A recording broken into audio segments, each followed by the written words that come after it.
Halo sahabat Corner, Assalamualaikum warahmatullahi wabarakatuh.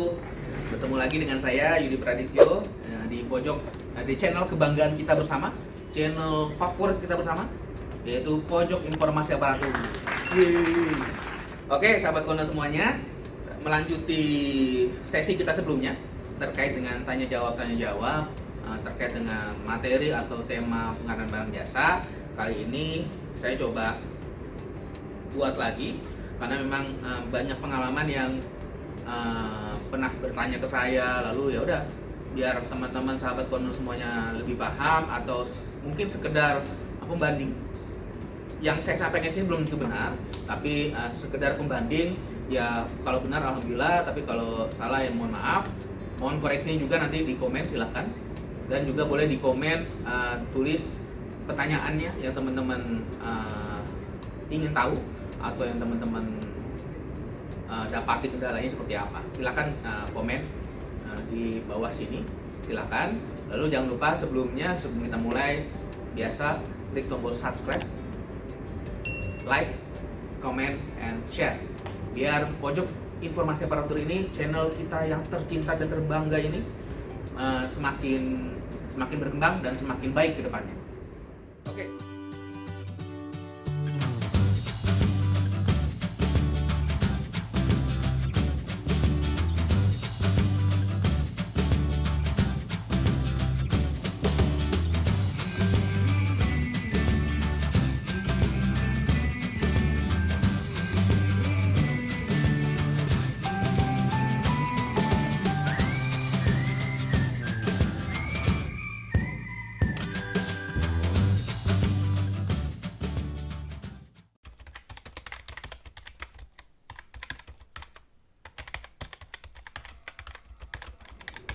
Oke, sahabat Corner semuanya, terkait dengan pertanyaan yang pertama, ini kebanyakan curhat nih pertanyaannya.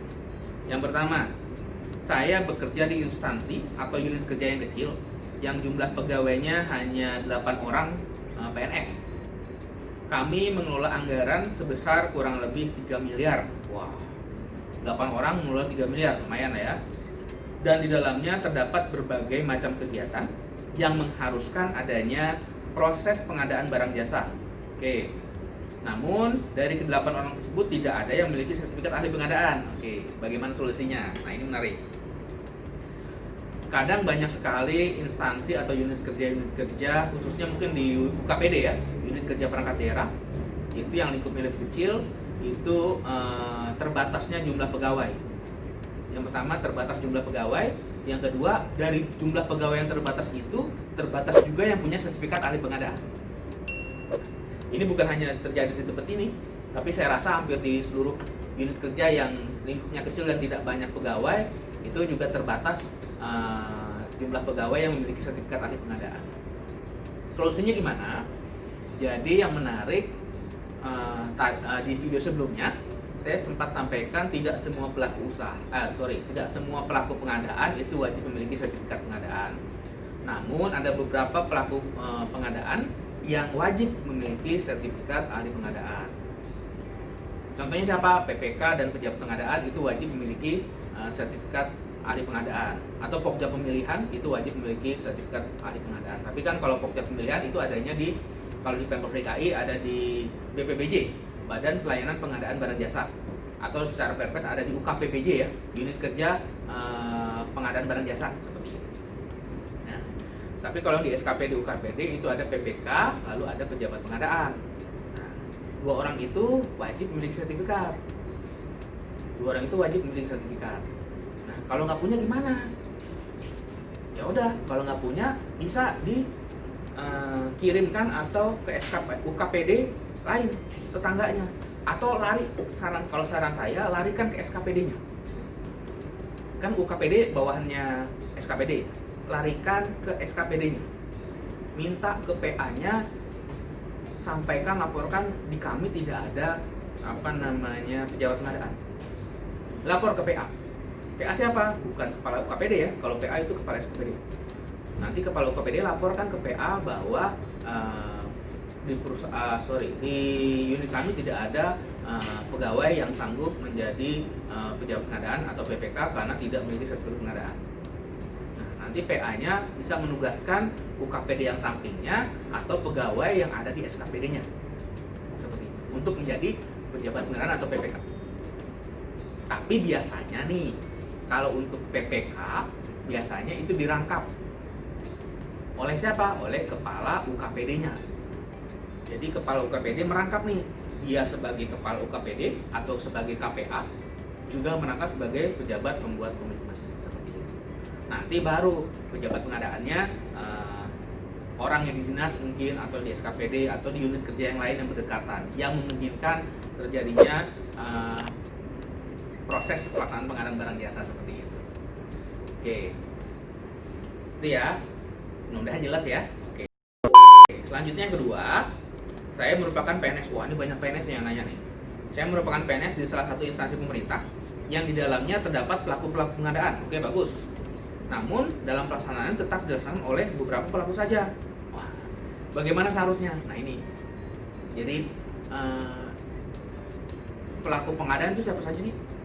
Pelaku pengadaan itu ada PA Penanggaran ya, itu siapa? Kepala SKPD. Ada KPA, kuasa penanggaran, itu siapa? Kepala UKPD atau kepala bidang atau yang tunjuk lah.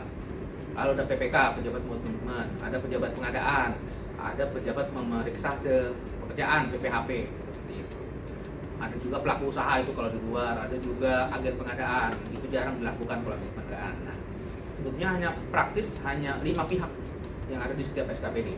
PA, KPA, PPK, pejabat pengadaan, sama PPHP, pejabat pemeriksa kerjaan. Nah, biasanya memang kalau yang aktif yang nggak mau, nggak mungkin kan PA, KPA itu aktif banget, karena yang aktif biasanya 2 nih, PPK sama pejabat pengadaan. Itu yang tahu secara teknis banget, walaupun harusnya sebagai PA KPA juga harus mengetahui secara teknis, walaupun dasar-dasarnya lah, cara-cara urutannya juga harus tahu seperti itu.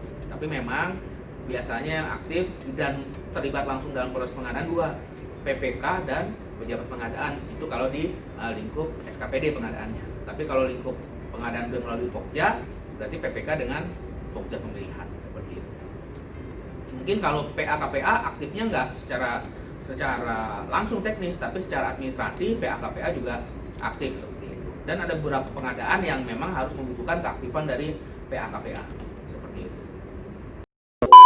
Oke, lalu pertanyaan ketiga, dalam proses pengadaan barang jasa seringkali dilakukan dengan waktu yang mepet.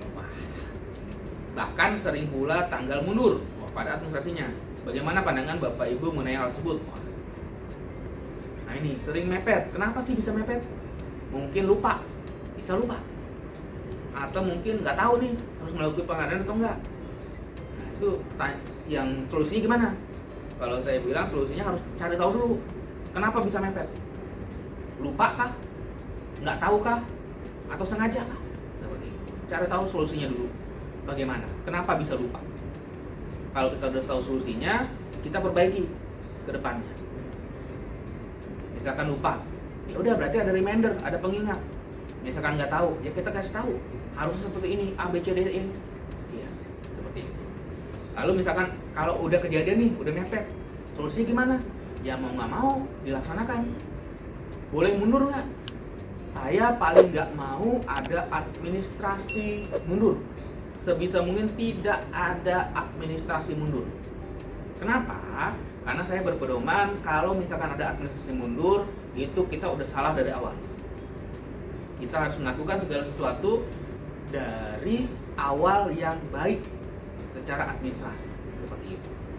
Jadi kalau saya nggak mau selalu tanggal mundur seperti itu. Dan alhamdulillah teman-teman di sini juga paham terkait dengan hal itu dan sepakat dengan itu. Jadi ya seperti itu. Jadi saran saya cari tahu solusinya dulu kenapa. Tapi kalau sudah tahu solusinya, selesaikan. Misalkan tidak tanggal mundur karena nggak tahu, ya kita harus tahu. Ini loh harusnya seminggu sebelumnya atau 2 minggu sebelumnya, karena kan butuh proses pengadaan seminggu kurang lebih seperti itu. Misalkan dia nggak mau tahu, ya laporkan kepada pimpinan, kepada PA KPA-nya. Kalau saya simple, tinggal laporkan kepada pimpinan PA KPA. Misalkan dia tidak orangnya nggak mau tahu. Yang penting saran saya dalam sebagai kita pelaku pengadaan, jangan sampai hal-hal administrasi seperti itu merugikan kita sendiri dan tidak sesuai aturan. Kenapa? Karena apapun pekerjaan kita, kalau di pemerintahan nih setahu saya, apapun pekerjaan kita, jika administrasi tidak benar, tidak baik, itu akan salah. Jadi mau nggak mau kita harus benar di administrasinya dan pelaksanaannya tentunya. Oke, good. Semoga menjawab ya. Oke. Pertanyaan keempat, apa yang harus dilakukan jika pelaksanaan proses pengadaan barang jasa terdapat beberapa pihak yang nitip pemenang? Waduh, untungnya di sini nggak ada. Kalau nitip pemenang, masih banyak ya. Harusnya sekarang udah nggak ada. Kenapa? Karena sifat udah terbuka semua sekarang, udah terbuka, sudah online segala macam. Kalau masih ada nitip pemenang, ya kalau saya sih misalkan ada, cuekin aja. Kenapa? Karena yang nitip nanti tanggung jawab nggak mungkin tanggung jawab. Yang tanggung jawab siapa? Kita sebagai pelaku pengadaannya. Kalau saya bilang cuekin aja, tapi dengan cara-cara yang baik, cara menyampaikannya seperti itu. Kita juga punya etika, cara-caranya harus baik. Jangan langsung misalkan ada orang mau nitip, nggak bisa, marah-marah, jangan. Tetap dengan menggunakan cara yang baik, cara yang halus, bilang ini tidak sesuai dengan aturan, bla bibu bebu, seperti itu, sampaikan. Kenapa? Karena nanti yang tanggung jawab bukan orang tersebut, tapi Bapak Ibu sebagai pelaku pengadaan. Oke, bagus. Ini banyak curhat ya, nggak apa-apa. Oke, selanjutnya pertanyaan terakhir nih, kelima. Dalam pelaksanaan pengadaan barang jasa terdapat penyedia yang belum dapat menyelesaikan pekerjaan sesuai dengan waktu yang telah ditentukan. Sedangkan tahun anggaran sudah mau berakhir. Waduh, bagaimana solusinya? Nah, ini menarik.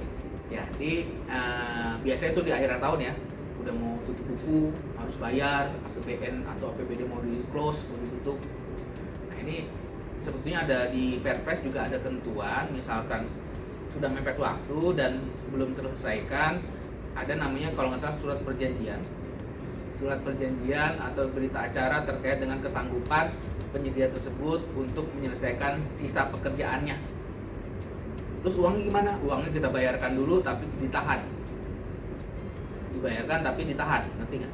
Ya, dibayarkan tapi ada ketentuan ditahan, klausul sendiri ditahan, tapi uang tersebut udah keluar dari kas instansi kita seperti itu. Jadi siap dikembalikan yang sisa-sisanya. Tapi jangan lupa harus ada peninjauan oleh KPR dan PPK terkait dengan kesanggupan perusahaan atau penyedia tersebut dalam melaksanakan sisa hasil pekerjaannya yang belum terselesaikan.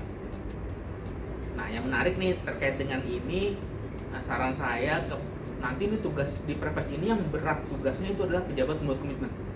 Kenapa? Karena dia harus paham segalanya dari mulai perencanaan sampai dengan akhir, sampai dengan pekerjaan dia harus tahu bagaimana.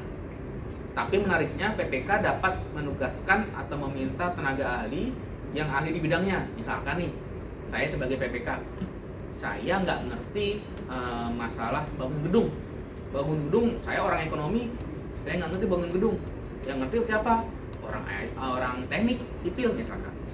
Ya udah, kita bisa undang tenaga ahli atau bukan tenaga ahli lah, misalkan tim pakar yang ada di SKPD kita misalkan, untuk menjadi yang cek udah sesuai belum, sesuai dengan kontrak atau belum yang telah dilaksanakan dikerjakan. Seperti di Perpres bunyi PPK bisa menugaskan, pastinya nanti bisa menugaskan melalui PPK atau melalui PAKPA seperti itu.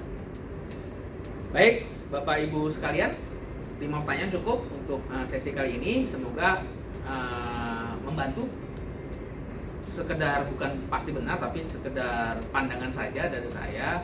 Jadi mohon maaf ya apabila terdapat ketidaksesuaian atau perbedaan pendapat dari sahabat konten semuanya. Ini hanya pendapat saya. Sekali lagi belum tentu benar, tapi hanya sebagai curah pendapat atau sharing sajalah kita di sini. Semoga bermanfaat, dan sekali lagi saya ingatkan, jika kita sebagai pelaku pengadaan, pedoman pegangan kita adalah peraturan tentang pengadaan barang jasa. Kita jangan mau diatur-atur oleh yang lainnya. Kita harus maunya diatur oleh peraturan tentang pengadaan barang jasa. baik itu dengan Perpres tentang pengadaan barang jasa atau Perka LKPP yang terkait dengan pengadaan barang jasa. Jadi kalau saran saya, kita harus berpedoman teguh kepada Perpres ataupun Perka LKPP terkait dengan pengadaan barang jasa.